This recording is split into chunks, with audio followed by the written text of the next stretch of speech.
The bigger the pops, the more bias drift there is.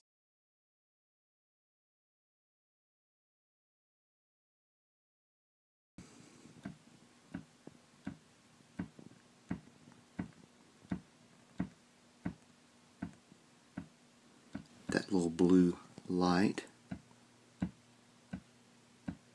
is happening in time with the ticks. The bigger the ticks, the larger the blue light.